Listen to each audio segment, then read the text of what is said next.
Hello, everyone, and welcome to Reading as Fundamentals Literacy Begins Early webinar to discuss at-home literacy practices for children ages 0 to 4.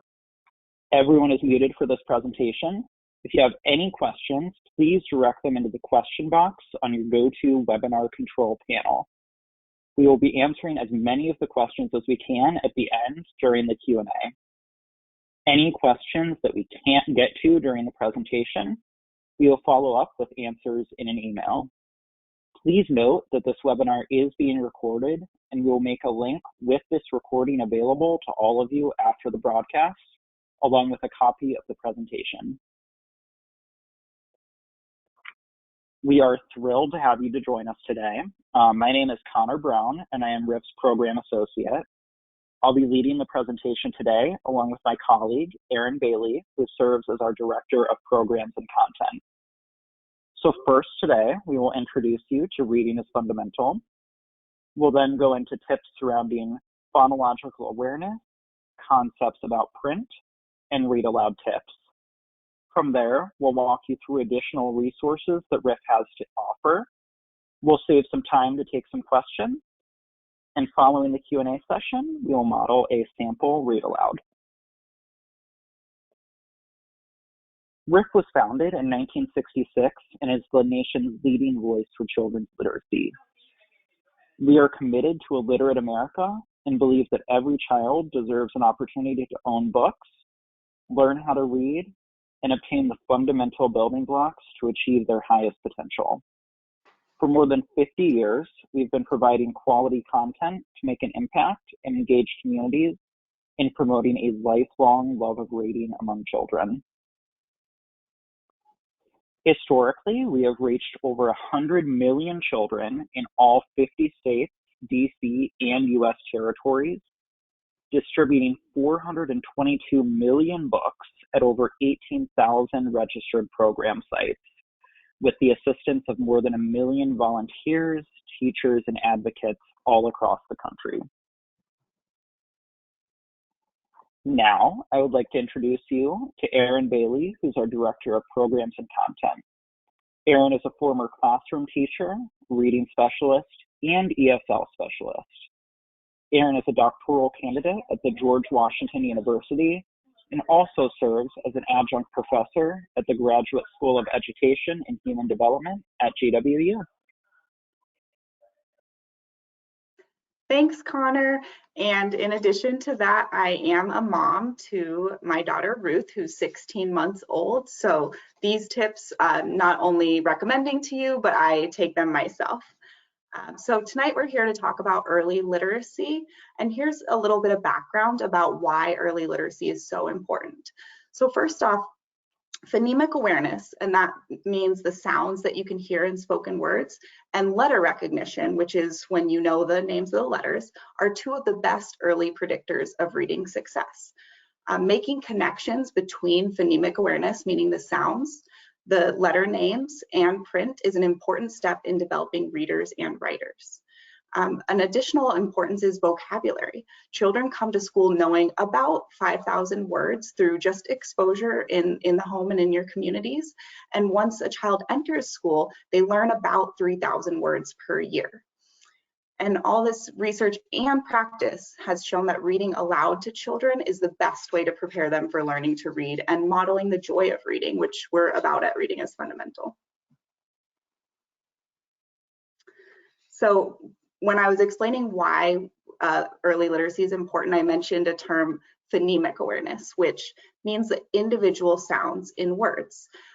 That's a higher level skill. To get there, we first need to identify spoken words. So RIF has created this staircase to show you how phonological awareness or word knowledge progresses. And this chart is available for you on Literacy Network. I'm going to go through the whole chart, but for tonight, we're really going to focus on rhyming. So like I said, phonological awareness is used to describe the understanding and recognizing of oral language.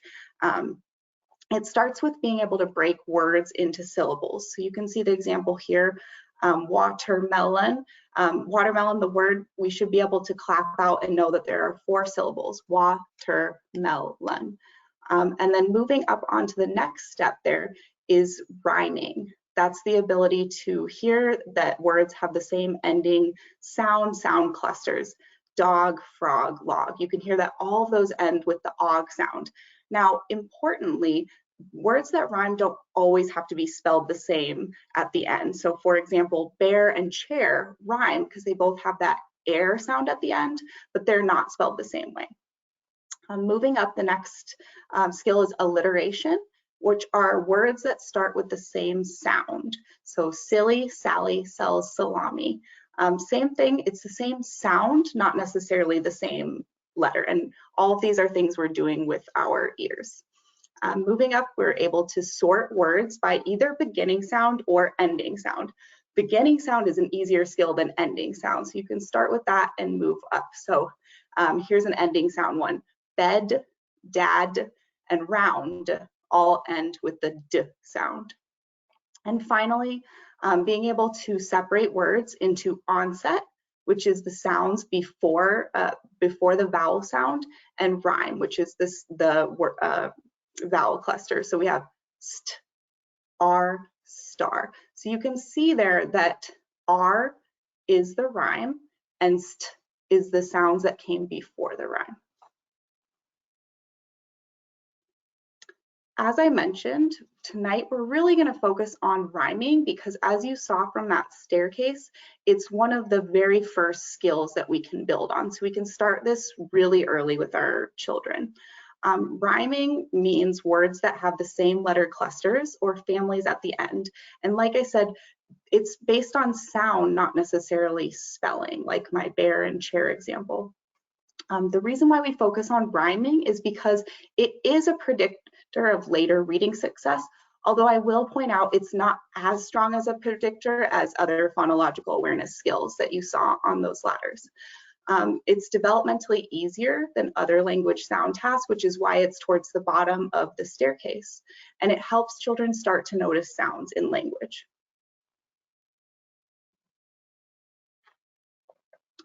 So there's actually 4 different types of rhyming activities, and we've broken them down for you here.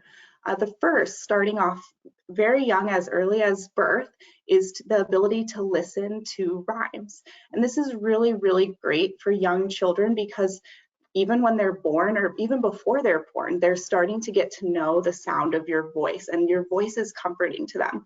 So you can do this by singing a rhyming song to your baby. And importantly, it doesn't have to always be a song that we would think of as like a nursery rhyme or a kid's song. Any song that you enjoy that rhymes is a great way to introduce your baby to rhyming. Moving up, the next skill in order of difficulty is to be able to repeat the rhyme. So that means that you're saying the rhyme and your child is repeating it back to you. This is great if you read a nursery rhyme or a rhyming book and have your toddler start to repeat it to you. Again, they're not identifying which words rhyme, but they're getting into that ability to repeat rhymes. Moving up, the third most difficult skill is to find a couple of lines of a poem or a nursery rhyme and identify which 2 words rhyme in that. So for example, one of our favorite books, Llama, Llama, Red Pajama, children should be able to answer which 2 words rhymed, llama and pajama, because they each had that ama sound at the end. So they're just identifying the 2 words that rhymed in a line from a poem or a nursery rhyme. And then the most difficult skill for rhyming is to come up with your own rhyme, make. So you will give a child one word and see if they can find a word that rhymes with it. And that's also why it's important to have a strong vocabulary. You have a bigger bank that you can pull from of words that you know. So for example, if I say chair, what words can you think of to rhyme with chair? Hair, bear, pear, care. The list goes on.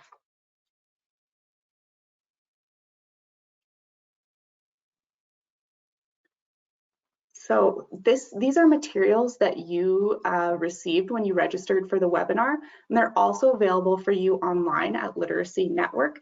And tonight I'm going to model for you an activity that can incorporate all 4 of those different kind of rhyming skills depending on where your child is at. So in the activity, you'll see that it has little ducks, and the instructions say cut out 5 little ducks and attach them to popsicle sticks to make puppets. So I didn't have popsicle sticks, so I'm going to show you that you don't have to have popsicle sticks either. I actually use straws for mine. So anything that you have at home that you can use to stick the ducks onto works. Like spoons, plastic spoons are really great, straws are great, whatever you have. And then you can see I have 5 little ducks here. And this activity is also really great for starting number sense too. So you can see that I have 5. I'm only going to go through a couple of the verses of this song with you, so you'll see that I'll skip below, but you'll get the general idea. So I have 5, and I can start by counting how many ducks I have. 1, 2, 3, 4, 5. And this is how the song goes. 5 little ducks went out one day, over the hill and far away. Mama duck said quack, quack, quack, quack, but only 4 little ducks came back. You can count again. 1, 2, 3, 4. So I'm going to skip down to where there's only 1 little duck left. 1 little duck went out one day, over the hill and far away. Mama duck said quack, quack, quack, quack, but none of the 5 little ducks came back. Sad Mama duck went out one day, over the hill and far away. Sad Mother duck said quack, quack, quack, and all 5 little ducks came back. So it's really great to do things with props. It gets kids engaged. You can give these to your child to hold and practice counting while you're doing this activity. And you saw at the end, I slowed my voice down and I was doing a sad expression to start to build some of those comprehension and inferencing skills about the mother duck being sad when her 5 babies had gone away.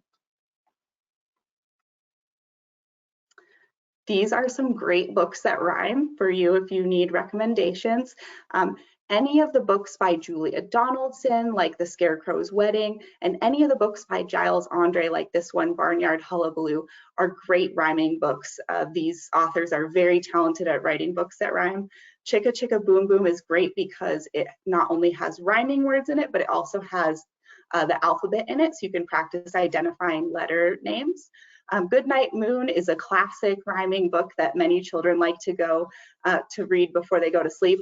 And a big favorite in our household is Goodnight, Goodnight Construction Site, which is also a rhyming book.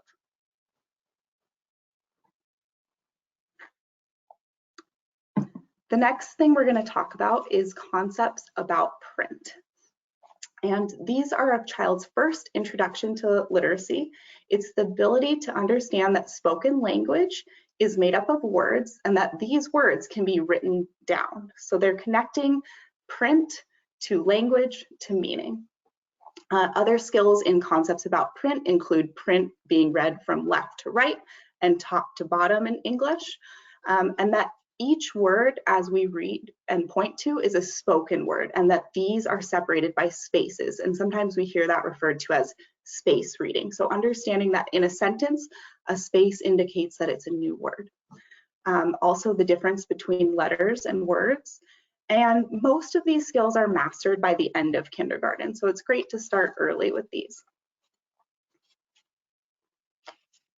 I said it's great to start early, but where do we begin?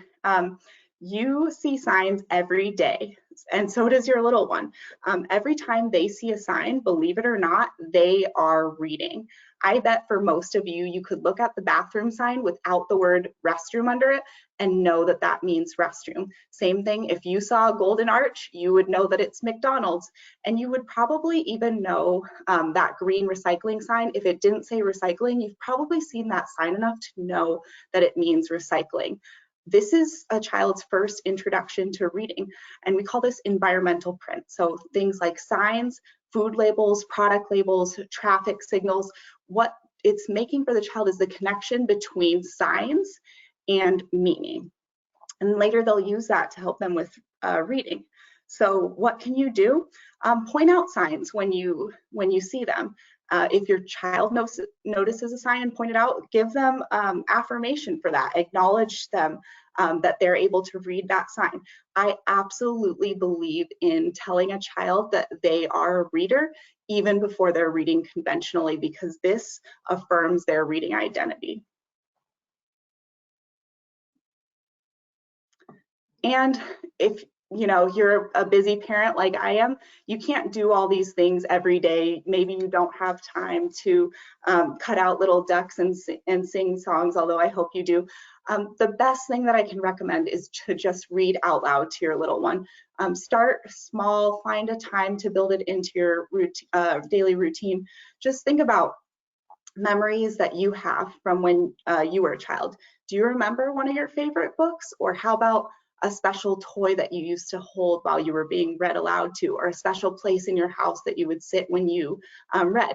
We want our children to have these experiences so that they will build the joy of reading. In addition, you can see some of the benefits of reading out loud to your little one is that it increases their motivation. It develops their concepts about print, like we just went over. They begin to identify story structure and story talk, such as understanding that a story has a beginning, middle, and end, that stories have characters and a setting. It helps with that vocabulary development, those 5,000 words that we hope that they have in their vocabulary bank when they start school. Many of those words can come from exposure in books. It also helps them to hear fluent reading, so they know what it sounds like to read fluently.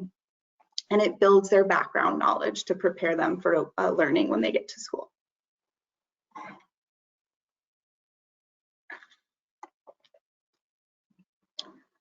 So you might be wondering, how do I pick out books for my 0 to 4-year-old? Here's some suggestions. I recommend picking out a shorter book that you can finish in one sitting, about 5 to 10 minutes, depending on your child's attention span.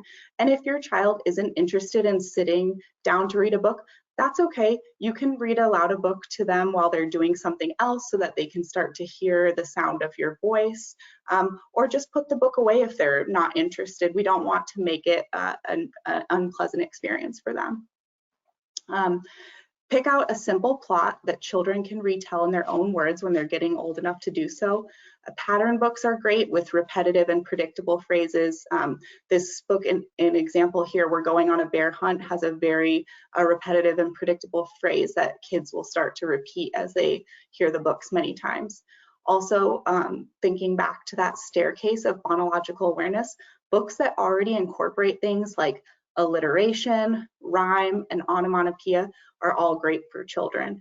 And onomatopoeia just means those sounds like this one, boo, moo, ba, la, la, la. Those are onomatopoeia sounds. And then for our youngest readers, age 0 to 2, it's great to find simple, bright pictures against a solid background to start building that vocabulary. And one more point I will make about that is you do not have to read every single word on the page of the book. It's fine if you just repeat a few phrases from the book. Sometimes if you're like me, you have the book memorized, so your child can flip through the pages and you can say what words you remember from the book, or even just pick a couple important vocabulary that you want to emphasize from the book. As your child flips the pages, you can talk about those vocabulary. All right, so here's some engagement strategies for your 0 to 4-year-old. You can see I included a picture here. This is our little reading book at home. I think the important thing here is finding a little bookcase that's your child's height so that they can select their own book. It doesn't have to be a fancy one. You can make one on your own out of either a shoebox or a milk crate. And actually the book that I'm going to read at the end for the modeled read aloud, you'll get some more ideas of how you can make your own bookcases. But it's really important when we're talking about joy, motivation, engagement, for children to be able to select their own books. And bookshelves like these where they can see actually the cover of the book are really helpful for that too.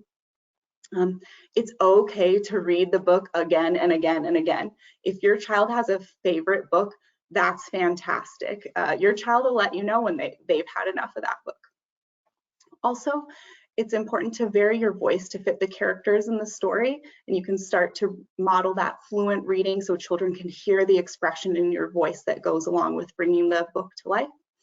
And then, like we talked about with building those concepts about print, One of this is the ability to turn pages, point to pictures in the book and name things in the pictures, make sounds that they hear in the book, and repeat rhymes and phrases. So encouraging all of this. And most importantly, as I suggested, make reading a routine in your life. If you can find 5 to 10 minutes to read aloud with your child every day, it will be so beneficial to them. And it doesn't have to be at night before bedtime. It can be in the morning when you wake up, during breakfast, while you're having a snack. You fit it into your schedule that works for your family. All right, and we also have additional resources available for families, the resources that we discussed today, as well as additional resources on Literacy Network on the RIF website. The materials that we send out after this webinar will include links to these resources as well for you to access, or if you're a teacher on this webcast, to send out to your parents. Thank you everyone so much for joining us today. Again, if you have any questions, anything else that we can provide to help your children along with their literacy journey, please don't hesitate to contact us at literacynetwork@rif.org. And again, we'll send out a recording of this presentation and any materials mentioned likely tomorrow. Thank you so much. I hope you all have a great evening.